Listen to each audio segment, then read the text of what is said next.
നമസ്കാരം. ഇന്നത്തെ പ്രധാനപ്പെട്ട വാർത്തകൾ എന്തൊക്കെയെന്ന് നോക്കാം. ഇന്നത്തെ പത്രങ്ങളിലൂടെ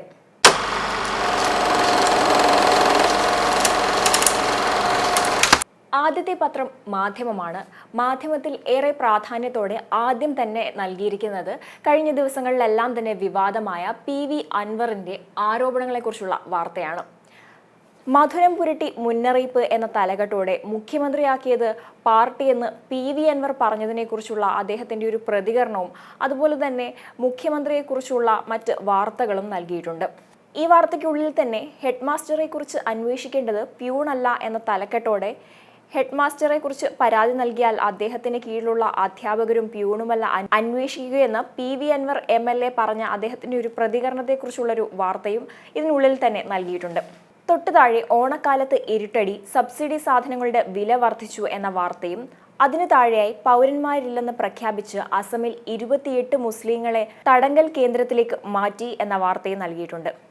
മാധ്യമത്തിന്റെ ഇടതുവശത്തേക്ക് നോക്കുകയാണെങ്കിൽ ആദ്യം തന്നെ ഒരു ദേശീയ വാർത്ത നൽകിയിട്ടുണ്ട്. അടുത്ത വർഷം മുതൽ ഏത് ബാങ്കിൽ നിന്നും EPFO പെൻഷൻ എംപ്ലോയീസ് പ്രോവിഡന്റ് ഓർഗനൈസേഷന് അതായത് EPFOയ്ക്ക് കീഴിലെ പെൻഷൻകാർക്ക് അടുത്ത വർഷം ജനുവരി 1 മുതൽ ഏത് ബാങ്കിൻ്റെയും രാജ്യത്തെവിടെയുമുള്ള ശാഖകളിൽ നിന്ന് പെൻഷൻ ലഭിക്കും എന്ന വാർത്തയാണ് നൽകിയിരിക്കുന്നത്. ഇനി മാധ്യമത്തിന്റെ മറ്റു വാർത്തകളിലേക്ക് നോക്കുകയാണെങ്കിൽ വീടിന് തീയിട്ട ഗൃഹനാഥനും ഭാര്യയും മാതാവും വെന്തുമരിച്ചു എന്ന വാർത്ത നൽകിയിട്ടുണ്ട്. മരണപ്പെട്ട 3 പേരുടെ ചിത്രവും നൽകിയിട്ടുണ്ട്. ഇതിന് തൊട്ടടുത്തായി നൽകിയിരിക്കുന്ന വാർത്ത ട്രഷറി അക്കൗണ്ടുകളിൽ അപാകത എന്ന തലക്കെട്ടോടെ അപൂർണമായ അക്കൗണ്ട് വിവരങ്ങളും നിഷ്ക്രിയ അക്കൗണ്ടുകളും അടക്കം സംസ്ഥാനത്തെ ട്രഷറികളിൽ നിരവധി അപാകതകളെന്ന് അക്കൗണ്ട് ജനറലിന്റെ റിപ്പോർട്ട് വന്നതിനെക്കുറിച്ചുള്ള വാർത്തയാണ് നൽകിയിരിക്കുന്നത്. ഏറ്റവും ഒടുവിലായി ഡൽഹി ലഫ്റ്റനന്റ് ഗവർണർ കൂടുതൽ അധികാരം എന്ന തലക്കെട്ടോടെ ഡൽഹി ലഫ്റ്റനന്റ് ഗവർണർക്ക് കൂടുതൽ അധികാരം നൽകി കേന്ദ്ര സർക്കാർ എന്ന വാർത്തയെ നൽകിയിട്ടുണ്ട്. അടുത്ത പത്രം എന്ന് പറയുന്നത് ജന്മഭൂമിയാണ്. ജന്മഭൂമിയിലും മുഖ്യമന്ത്രിയുടെയും PV അൻവറിന്റെയും വാർത്തയാണ് ഏറ്റവും പ്രാധാന്യത്തോടെ ചുവന്ന തലക്കെട്ടിൽ തന്നെ നൽകിയിരിക്കുന്നത്. എന്നാൽ ആദ്യത്തെ വാർത്ത എന്ന് പറയുന്നത് ഭീകരവാദത്തെ അപലപിച്ച് ഭാരതവും ബ്രൂണയും എന്ന തലക്കെട്ടോടെ ഭീകരതയെ തള്ളിക്കളയാൻ ഇരു രാജ്യങ്ങളും ലോകരാഷ്ട്രങ്ങളോട് ആവശ്യപ്പെട്ടു എന്ന വാർത്തയാണ് നൽകിയിരിക്കുന്നത്. ഇതിന് താഴെയായി ഊരാക്കുടുക്കിൽ എന്ന ചുവന്ന തലക്കെട്ടിലാണ് മുഖ്യമന്ത്രിയുടെയും PV അൻവറിന്റെയും വാർത്ത നൽകിയിരിക്കുന്നത്. അൻവർ MLA പിണക്കാനോ political secretary P Sasi, ADGP Ajith Kumar എന്നിവർക്കെതിരെ നടപടിയെടുക്കാനോ ആകാതെ ഊരാക്കുടുക്കിലായി മുഖ്യമന്ത്രി എന്ന തരത്തിലാണ് ഈ വാർത്ത നൽകിയിരിക്കുന്നത്. അൻവറിനെ പിണക്കാനില്ല, ശശിക്കും അജിത്തിനുമെതിരെ ചെറുവിരൽ അനക്കില്ല എന്ന ചെറിയ തലക്കെട്ടിൽ മുഖ്യമന്ത്രിയുടെ ചിത്രമടക്കം ഈ വാർത്തയിൽ നൽകിയിട്ടുണ്ട്. ഒപ്പം തന്നെ പിണറായിക്കെതിരെ PV അൻവർ നടത്തിയ രൂക്ഷ വിമർശനവും തൊട്ടടുത്തായി കൊടുത്തിട്ടുണ്ട്. വീട്ടിൽ നിന്നല്ല മുഖ്യമന്ത്രി ആയത് എന്ന തലക്കെട്ടും നൽകിയിട്ടുണ്ട്. ജന്മഭൂമി പത്രത്തിന്റെ താഴേക്ക് നോക്കുകയാണെങ്കിൽ ജോർജ് കുര്യൻ രാജ്യസഭാംഗമായി സത്യപ്രതിജ്ഞ ചെയ്ത വാർത്തയും നൽകിയിട്ടുണ്ട്. ഒപ്പം ഒരു ചിത്രവും. തൊട്ടടുത്തായി വാഗയിലെ പോലെ രാജസ്ഥാനിലെ ഭാരത പാക് അതിർത്തിയിലും പതാക താഴ്ത്തൽ ചടങ്ങ് ആരംഭിക്കും എന്ന വാർത്ത നൽകിയിട്ടുണ്ട്. തൊട്ടടുത്തായി കഴിഞ്ഞ ദിവസം H1N1 ബാധിച്ച് ഒരു സ്ത്രീ മരിച്ചതിനെക്കുറിച്ചുള്ള വാർത്തയും നൽകിയിട്ടുണ്ട്. സ്ത്രീയുടെ ചിത്രവും ഒപ്പം തന്നെ കൊടുത്തിട്ടുണ്ട്. ഏറ്റവും ഒടുവിലായി റോഡ് ശൃംഖല ശക്തമാക്കാൻ 1 ലക്ഷം കോടിക്ക് 74 പുതിയ തുരങ്കപാതകൾ എന്ന വാർത്ത നൽകിയിട്ടുണ്ട്. തൊട്ടടുത്തായി മഹാരാഷ്ട്രയിലെ നന്ദേഡിൽ സന്ദർശനത്തിനെത്തിയ രാഷ്ട്രപതി ദ്രൗപദി മുർമു വഴിയോര കച്ചവടക്കാരുമായി സംസാരിക്കുന്ന ഒരു ചിത്രം നൽകിയിട്ടുണ്ട്. അടുത്ത പത്രം എന്ന് പറയുന്നത് ദേശാഭിമാനിയാണ്. ദേശാഭിമാനിയിൽ ആദ്യം തന്നെ നൽകിയിരിക്കുന്നത് അത്തത്തെക്കുറിച്ചുള്ള ഒരു വാർത്തയാണ്. തൊട്ടടുത്തായി അതിദരിദ്രർക്ക് വാടക വീട് 15,000 കുടുംബത്തിന് ഗുണം എന്ന വാർത്ത നൽകിയിട്ടുണ്ട്. ലൈഫ് മിഷൻ പദ്ധതിയുമായി ബന്ധപ്പെട്ട ഒരു വാർത്തയാണ്. ലൈഫ് ഭവന പദ്ധതിയിൽപ്പെട്ട സ്വന്തമായി വീടില്ലാത്ത കുടുംബങ്ങൾക്ക് കെട്ടിടങ്ങളോ വീടുകളോ വാടകയ്ക്കെടുത്ത് നൽകാൻ തദ്ദേശ സ്ഥാപനങ്ങൾക്ക് സർക്കാർ അനുമതി നൽകിയതിനെക്കുറിച്ചുള്ളൊരു വാർത്തയാണ് ഇതിൽ നൽകിയിരിക്കുന്നത്. ദേശാഭിമാനിയിലെ മറ്റു വാർത്തകളിലേക്ക് നോക്കുകയാണെങ്കിൽ PF പെൻഷൻ ഏത് ബാങ്കിൽ നിന്നും പിൻവലിക്കാമെന്ന വാർത്തയും തൊട്ടടുത്തായി വളരെ പ്രാധാന്യത്തോടെ വലിയ തലക്കെട്ടിൽ തന്നെ ഹബ്ബാകാൻ കേരളം എന്ന തലക്കെട്ടോടെ വിഴിഞ്ഞം അന്താരാഷ്ട്ര തുറമുഖത്തിന്റെ അനന്ത സാധ്യത കൂടി മുന്നിൽ കണ്ട് കേരളത്തെ ലോജിസ്റ്റിക്സ് ഹബ്ബാക്കി മാറ്റാനുള്ള പാർക്ക് നയത്തിന് മന്ത്രിസഭയുടെ അംഗീകാരം ലഭിച്ചതിനെക്കുറിച്ചുള്ള വാർത്തയാണ് നൽകിയിരിക്കുന്നത്. ഒപ്പം ഈ വാർത്തയ്ക്കുള്ളിൽ തന്നെ എന്താണ് ലോജിസ്റ്റിക്സ് പാർക്ക് എന്നുകൂടി നൽകിയിട്ടുണ്ട്. താഴേക്ക് വരുമ്പോൾ ഇതാണ് ഞങ്ങളുടെ ജീവിത പാഠപുസ്തകം എന്ന ദേശാഭിമാനിയുടെ ഒരു സ്പെഷ്യൽ സ്റ്റോറി നൽകിയിട്ടുണ്ട്. തൊട്ടടുത്തായി സിനിമാ മേഖലയിലെ ലൈംഗിക അതിക്രമത്തിനെ കുറിച്ചുള്ള ഒരു വാർത്ത നൽകിയിട്ടുണ്ട്. 19 കേസ് മുഖം നോക്കാതെ നടപടി എന്ന തലക്കെട്ടോടെയാണ് വാർത്ത നൽകിയിരിക്കുന്നത്. താഴേക്ക് വരുമ്പോൾ ഹേമ കമ്മിറ്റി ഇഫക്റ്റ് തമിഴ്നാട്ടിലും എന്ന തലക്കെട്ടോടെ ഹേമ കമ്മിറ്റി റിപ്പോർട്ടുമായി ബന്ധപ്പെട്ട തമിഴ്നാട്ടിലെ ഒരു വാർത്തയും നൽകിയിട്ടുണ്ട്. തൊട്ടടുത്തായി ഹേമ കമ്മിറ്റി റിപ്പോർട്ട് 10-ന് ഹൈക്കോടതിക്ക് നൽകും മന്ത്രി എന്ന തലക്കെട്ടോടെ ഹൈക്കോടതി ആവശ്യപ്പെട്ടത് പ്രകാരം ചൊവ്വാഴ്ച സീൽ ചെയ്ത കവറിൽ ജസ്റ്റിസ് ഹേമ കമ്മിറ്റി റിപ്പോർട്ട് നൽകുമെന്ന് മന്ത്രി സജി ചെറിയാൻ പറഞ്ഞതിനെ കുറിച്ചുള്ള വാർത്തയാണ് നൽകിയിരിക്കുന്നത്.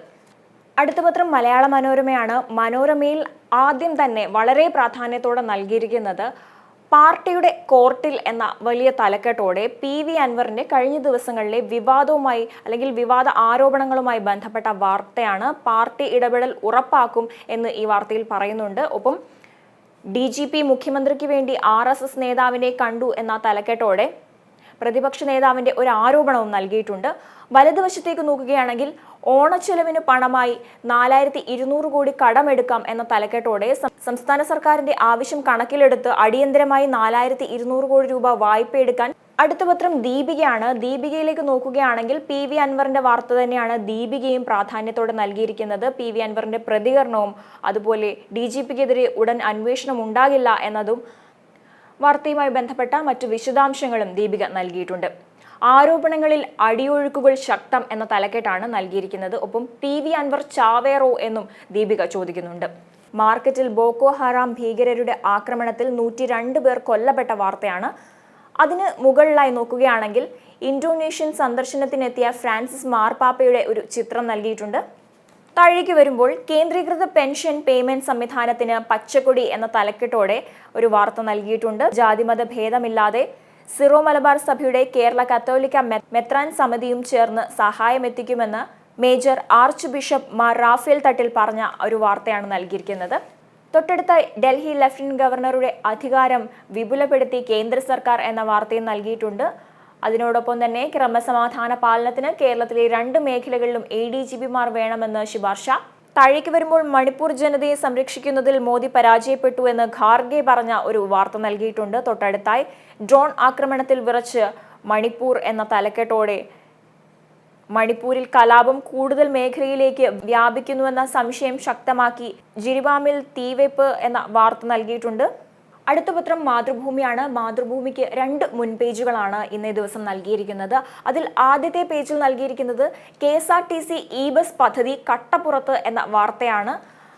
KSRTC ബസ്സുകളിലെ ഡീസൽ എഞ്ചിൻ മാറ്റി മോട്ടോറും ബാറ്ററിയും ഘടിപ്പിച്ച് ഈ വാഹനങ്ങളാക്കാനുള്ള നീക്കം ധനവകുപ്പിന്റെ കടുംപിടുത്തം മൂലം പാളിപ്പോയി എന്നതിനെ കുറിച്ചാണ് വാർത്ത. തൊട്ടു താഴെ ബ്രൂണയിലേക്ക് പാലമിട്ട് മോദി എന്ന തലക്കെട്ടോടെ ബ്രൂണയുടെ തലസ്ഥാനമായ ബന്ദർസരി ഭഗവാനെയും ചെന്നൈയെയും ബന്ധിപ്പിച്ച് വിമാന സർവീസ് തുടങ്ങുന്നതിനെ കുറിച്ചുള്ള ഒരു വാർത്ത നൽകിയിട്ടുണ്ട്. ഇതേ പേജിൽ തന്നെ വലതുവശത്തായി ഒരു ചെറിയ കോളത്തിലായി പ്രളയം തടഞ്ഞില്ല 30 ഉദ്യോഗസ്ഥരെ കിം വധിച്ചു എന്ന വാർത്ത നൽകിയിട്ടുണ്ട്. വിനാശകരമായ വെള്ളപ്പൊക്കവും മണ്ണിടിച്ചിലും തടയുന്നതിൽ പരാജയപ്പെട്ട 30 സർക്കാർ ഉദ്യോഗസ്ഥരെ ഉത്തര കൊറിയൻ നേതാവായ കിം ജോങ് ഉന്നിന്റെ ഉത്തരവ് പ്രകാരം കഴിഞ്ഞ മാസം വധിച്ചതിനെ കുറിച്ചുള്ള വാർത്തയാണ് നൽകിയിരിക്കുന്നത്. മാതൃഭൂമിയുടെ അടുത്ത പേജിലേക്ക് നോക്കുകയാണെങ്കിൽ ഉന്നം മുഖ്യമന്ത്രി എന്ന് വലിയ തലക്കെട്ടോടെ കഴിഞ്ഞ ദിവസം PV അൻവർ ഉന്നയിച്ച ആരോപണങ്ങളെക്കുറിച്ചും അതുപോലെ മുഖ്യമന്ത്രിയുടെ നിലപാടിനെക്കുറിച്ചുമൊക്കെയുള്ള വിശദമായൊരു വാർത്ത തന്നെ മാതൃഭൂമി നൽകിയിട്ടുണ്ട്. ഒപ്പം പ്രതിപക്ഷ നേതാവ് VD സതീശന്റെ ഒരു പ്രതികരണവും ഈ വാർത്തയോടൊപ്പം തന്നെ നൽകിയിട്ടുണ്ട്. വളരെ രസകരമായ രീതിയിലാണ് മാതൃഭൂമി ഈ വാർത്തയെ നോക്കിക്കാണുന്നത്. കാരണം ഒരു കാർട്ടൂണൊക്കെ നൽകിയാണ് മാതൃഭൂമി ഈ വാർത്ത നൽകിയിരിക്കുന്നത്. ഏറ്റവും അവസാനത്തെ പത്രം കേരള കൗമുദിയാണ്. നിർമ്മാണ തൊഴിലാളി പെൻഷൻ മുടങ്ങിയിട്ട് 13 മാസം 3.24 ലക്ഷം പേർക്ക് പട്ടിണി ഓണം എന്ന തലക്കെട്ടോടെ കെട്ടിട നിർമ്മാണ തൊഴിലാളി ക്ഷേമനിധി ബോർഡിൽ അംഗങ്ങളായവർക്ക് പ്രതിമാസം നൽകുന്ന 1600 രൂപ പെൻഷൻ മുടങ്ങിയിട്ട് 13 മാസമായതിനെ കുറിച്ചുള്ള വാർത്തയാണ് വളരെ വിശദമായി ഏറെ പ്രാധാന്യത്തോടെ തന്നെ കേരള കൗമുദി നൽകിയിരിക്കുന്നത്. ഒപ്പം കുടിശ്ശികയായ തുകയെക്കുറിച്ചും സെസ് മുടങ്ങി കുടിശ്ശിക കൂടി എന്ന തലക്കെട്ടോടെ അതിനെക്കുറിച്ചുള്ള വിശദ വിവരങ്ങളും നൽകിയിട്ടുണ്ട്. തൊട്ടടുത്തായി ലോജിസ്റ്റിക്സ് പാർക്ക് നയത്തിന് അംഗീകാരം ലഭിച്ചതിനെ കുറിച്ചുള്ള വാർത്തയും ഈ വാർത്തയോടൊപ്പം തന്നെ നൽകിയിട്ടുണ്ട്. തൊട്ടു താഴെ സമ്മേളനങ്ങളിൽ വ്യക്തിവിരോധം തീർക്കരുതെന്ന് CPM പറഞ്ഞതിനെ കുറിച്ചുള്ള ഒരു വാർത്ത. CPM സമ്മേളനങ്ങളിൽ വ്യക്തിവിരോധം തീർക്കരുതെന്നും വിഭാഗീയത അനുവദിക്കില്ലെന്നും സംസ്ഥാന കമ്മിറ്റി നിർദ്ദേശം നൽകിയതിനെ കുറിച്ചാണ് വാർത്ത. കേരള കൗമുദിക്ക് ഇന്നത്തെ ദിവസം 2 മുൻപേജുകളാണ് നൽകിയിരിക്കുന്നത്. ഉൾപേജിലേക്ക് പോവുകയാണെങ്കിൽ മോദി സിംഗപ്പൂരിൽ നിക്ഷേപം 90,000 കോടിയാക്കി വൻ കമ്പനി എന്ന തലക്കെട്ടോടെ പ്രധാനമന്ത്രി നരേന്ദ്രമോദി സന്ദർശനത്തിനെത്തിയതിന് പിന്നാലെ ഇന്ത്യയിലെ നിക്ഷേപം ഇരട്ടിയാക്കി സിംഗപ്പൂർ കമ്പനിയുടെ വമ്പൻ പ്രഖ്യാപനം നടത്തിയതിനെ കുറിച്ചുള്ള ഒരു വാർത്തയാണ് വളരെ പ്രാധാന്യത്തോടെ തന്നെ നൽകിയിരിക്കുന്നത്. ഒപ്പം മോദിയുടെ 5ാം സന്ദർശനം, ഒപ്പിടുന്ന കരാറുകൾ എന്തൊക്കെ, അതുപോലെ വ്യാപാര പങ്കാളിത്തം എന്നിവയെക്കുറിച്ചുള്ള വിശദ വിവരങ്ങളും ഈ വാർത്തയോടൊപ്പം നൽകിയിട്ടുണ്ട്. തൊട്ടടുത്തായി സിംഗപ്പൂർ പ്രധാനമന്ത്രിക്കൊപ്പം നരേന്ദ്രമോദി നിൽക്കുന്ന ഒരു ചിത്രവും നൽകിയിട്ടുണ്ട്. താഴേക്ക് വരുമ്പോൾ കേരള കൗമുദിയും മറ്റു പത്രങ്ങളെ പോലെ PV അൻവറിന്റെ വാർത്ത, ആ വിവാദങ്ങളുമായി ബന്ധപ്പെട്ട എല്ലാ വിശദ വിവരങ്ങളും നൽകിയിട്ടുണ്ട്. അടങ്ങാതെ അൻവർ ഏറ്റെടുത്ത് CPM എന്ന തലക്കെട്ടോടെയാണ് വാർത്ത നൽകിയത്. തൊട്ടടുത്തായി തോന്നിയതെല്ലാം ചെയ്യാൻ മുഖ്യമന്ത്രി ഫ്യൂഡൽ രാജാവല്ല എന്ന തലക്കെട്ടോടെ മുഖ്യമന്ത്രി ആയതുകൊണ്ട് എന്തും ചെയ്യാമെന്ന് കരുതരുതെന്നും തോന്നിയതൊക്കെ ചെയ്യാൻ ഫ്യൂഡൽ രാജാക്കന്മാരല്ല എന്ന് ഉത്തരാഖണ്ഡ് മുഖ്യമന്ത്രി പുഷ്കർ ധാമിയെ ഓർമ്മിപ്പിച്ച് സുപ്രീം കോടതി ഒരു നിശിത വിമർശനം നടത്തിയതിനെ കുറിച്ചുള്ള വാർത്തയാണ് നൽകിയിരിക്കുന്നത്. താഴേക്ക് വരുമ്പോൾ ഈ കുടുംബത്തിൽ 160 അധ്യാപകർ എന്ന് പറഞ്ഞുകൊണ്ട് കേരള കൗമുദിയുടെ ഒരു സ്പെഷ്യൽ സ്റ്റോറിയും നൽകിയിട്ടുണ്ട്. ഇത്രയുമൊക്കെയാണ് ഇന്നത്തെ പ്രധാന തലക്കെട്ടുകളും പ്രധാന വാർത്തകളും. അടുത്ത ദിവസം പുതിയ വാർത്തകളുമായി വീണ്ടും കാണാം. നമസ്കാരം.